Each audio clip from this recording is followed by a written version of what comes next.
സന്നദ്ധത ശക്തിപ്പെടുത്തുന്നതിനുള്ള ഒരു സുപ്രധാന ചുവടുവെപ്പായി രക്ഷാപ്രവർത്തനങ്ങളിൽ പ്രീ ഹോസ്പിറ്റൽ വൈദ്യസഹായത്തിൽ ശ്രദ്ധ കേന്ദ്രീകരിക്കുന്ന സെർച്ച് ആൻഡ് റെസ്ക്യൂ മെഡിസിൻ എന്ന പ്രത്യേക മേഖലയിൽ സംസ്ഥാനതല സന്നദ്ധ സേനയ്ക്ക് പരിശീലനം നൽകി.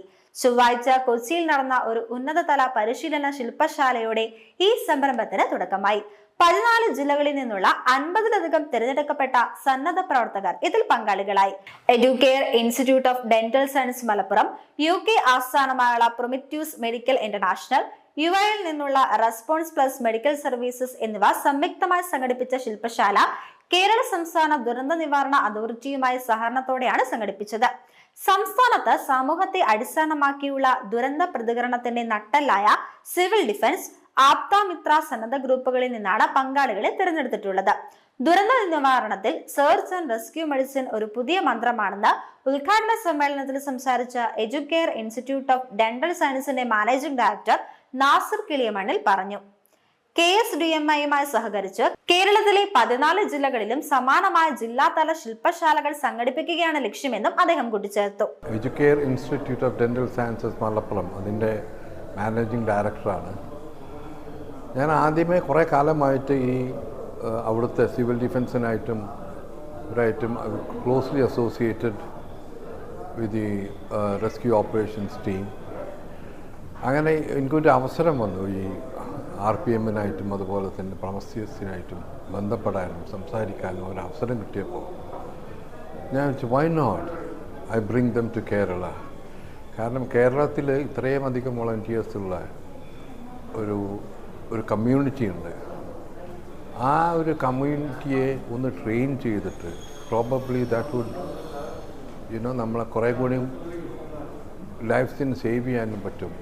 അപ്പോൾ അങ്ങനത്തെ ഒരു ഐഡിയ തോന്നിയപ്പോഴാണ് ഞാൻ അവരെ ക്ഷണിച്ചതും ഈ ഒരു പ്രോഗ്രാമിന് തീരുമാനിച്ചതും. അപ്പോൾ first thing I decided KSDMA Kerala state disaster management അതോറിറ്റിയുമായിട്ട് ബന്ധപ്പെട്ടു. അവർ വളരെയധികം ഞങ്ങൾക്ക് സപ്പോർട്ട് തന്നു. അവരപ്പോൾ തന്നെ they were also interested in this. They thought this program was good. It would help the volunteers because the whole idea was to train them for disaster preparedness. അപ്പോൾ അവരപ്പോൾ തന്നെ എല്ലാ ഡിസ്ട്രിക്റ്റിനായിട്ട് സംസാരിച്ചിട്ട് in fact we have volunteers from all the districts, all 14 districts across Kerala. അപ്പോൾ ഇനി അവരെ train ചെയ്യുക, അവരെ disaster പ്രിപ്പയർനെസ്സിന് train ചെയ്യുക എന്നുള്ളൊരു ഉദ്ദേശത്തോട് കൂടിയിട്ടാണ് ഈ ഒരു പ്രോഗ്രാം ഞങ്ങൾ തുടങ്ങിയത്. ശില്പശാല ഉദ്ഘാടനം ചെയ്ത എറണാകുളം ജില്ലാ കളക്ടർ NSK ഉമേഷ് കേരളത്തിന്റെ ശക്തമായ സന്നദ്ധ പ്രവർത്തന സംസ്കാരത്തെ പ്രശംസിച്ചു. വയനാട്ടിലെ ഉരുൾപൊട്ടലിലും ബ്രഹ്മപുരത്തെ തീപിടുത്ത ദുരന്തത്തിലും പ്രാദേശിക സന്നദ്ധ പ്രവർത്തകർ നൽകിയ മാതൃകാപരമായ സംഭാവനകൾ അദ്ദേഹം അനുസ്മരിക്കുകയും ചെയ്തു. സമൂഹത്തിന്റെ തയ്യാറെടുപ്പും പരിശീലനം ലഭിച്ച സന്നദ്ധ പ്രവർത്തകരുമാണ് കേരളത്തിലെ ദുരന്ത പ്രതികരണത്തിന്റെ പ്രധാന സ്തംഭങ്ങളെന്നും അദ്ദേഹം കൂട്ടിച്ചേർത്തു. The landslide disaster in Wayanad and the fire and smoke related disaster in Brahmapuram. The most important contributors to mitigating it and solving the issues were the volunteers. Actually, it is very, very heartening to see the spirit of Kerala.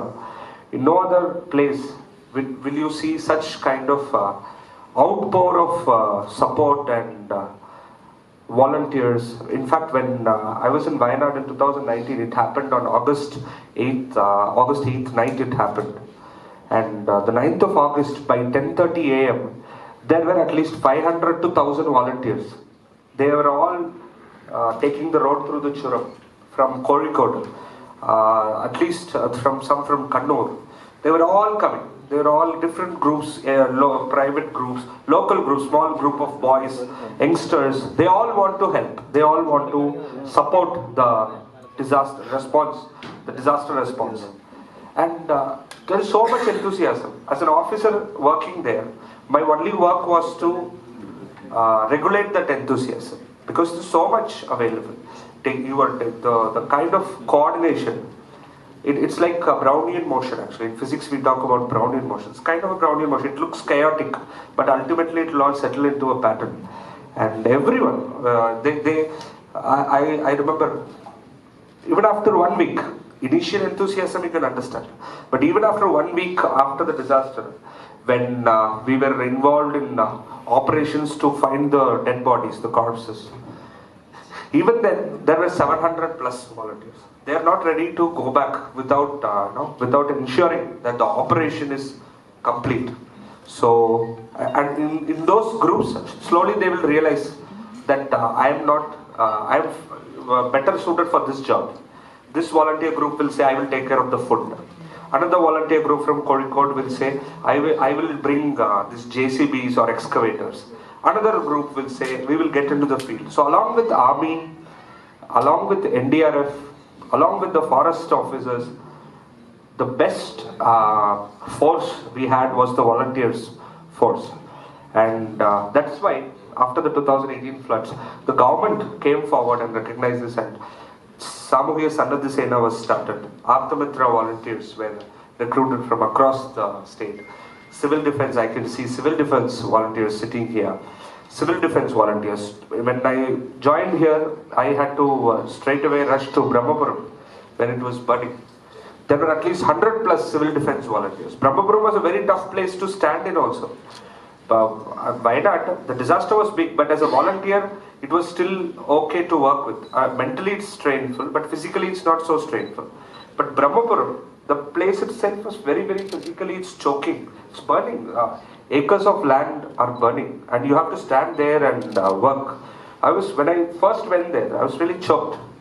And it was in such, so we can give masks and all, but how much can masks are not accustomed to this level of smoke and this level of, and it's plastic is burning, it's kind of toxic smoke. And fire personnel, civil defense volunteers, all of them, and many other excavators, JCB operators, for more than 2-3 weeks, they stood in that waste, they sacrificed. There was no need for them. The most important thing about volunteers is that as a collector, I am standing there because it's my job. If I don't go there, I will be fired. It's my job, I get salary for that. But what about the volunteers? It is the biggest heartening and inspiring thing that volunteers, volunteering for a one-day feel-good, say you go to orphanage and do a kind of charity. That is something which is easy and comfortable. To kindly present a memento to Honorable District Collector, Ernakulam, Sri NSK Umesh. Thank you very much, sir, for joining us. Thank you very much, sir. യുകെയിലെ chief medical ഓഫീസറും SIR medicine രംഗത്തെ ആഗോള അതോറിറ്റിയുമായ professor Richard Leon നയിച്ച section ശില്പശാലയുടെ പ്രധാനപ്പെട്ട സെക്ഷനുകളിൽ ഒന്നായി. യഥാർത്ഥ ജീവിത സാഹചര്യങ്ങളിൽ നിന്നുള്ള ഉദാഹരണങ്ങൾ സഹിതം ദുരന്ത സമയത്ത് ജീവൻ രക്ഷിക്കുന്നതിൽ പ്രീ ഹോസ്പിറ്റൽ പരിചരണത്തിനും ഓൺ സൈറ്റ് മെഡിക്കൽ ഇടപെടലിനുമുള്ള നിർണായക പങ്ക് അദ്ദേഹം വിശദീകരിച്ചു. My name is Professor Richard Lyon. I'm consultant in emergency medicine and pre-hospital emergency medicine. I'm the Chief Medical Officer of Prometheus Medical International and Response Plus Medical, and I'm a senior physician with the UK International Search and Rescue Team. It's a great privilege and an honour to be in Kerala today. Kerala is prone to some of the commonest and largest natural disasters known to man. Key to surviving natural disasters is a swift, sound, solid medical response. And what we're hoping to do today is to kick off a series of medical training programs specifically for search and rescue medicine. Training is crucial.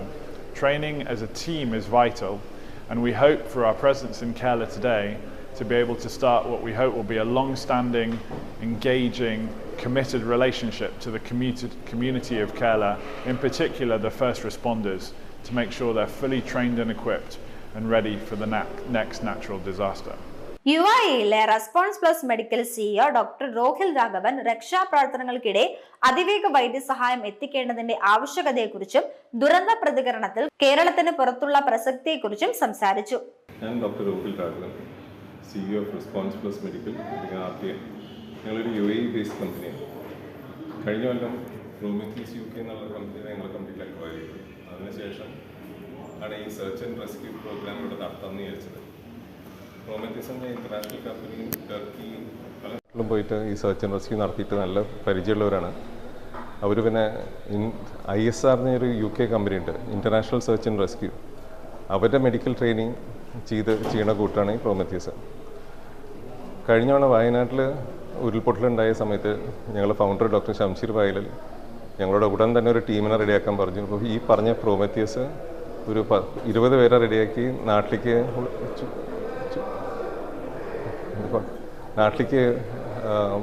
സഹായിക്കാൻ വേണ്ടി വിടണമെന്ന് വിചാരിച്ചതാണ്. But ആ സമയത്ത് നമുക്ക് permissions കിട്ടിയില്ല. But അതേ കൂട്ടർ തന്നെയാണ് ഇപ്പോൾ ഇന്ന് വന്നിരിക്കുന്നത് ട്രെയിനിങ് നടത്താൻ. ഇപ്പം ഞങ്ങൾ ഈ ട്രെയിനിങ് നടത്തുകൊണ്ട് 3 കാര്യമാണ് നോക്കുന്നത്. ഒന്ന്, ഒരു ട്രെയിൻ ദ ട്രെയിനർ പ്രോഗ്രാം ഒന്ന് നടത്തണം.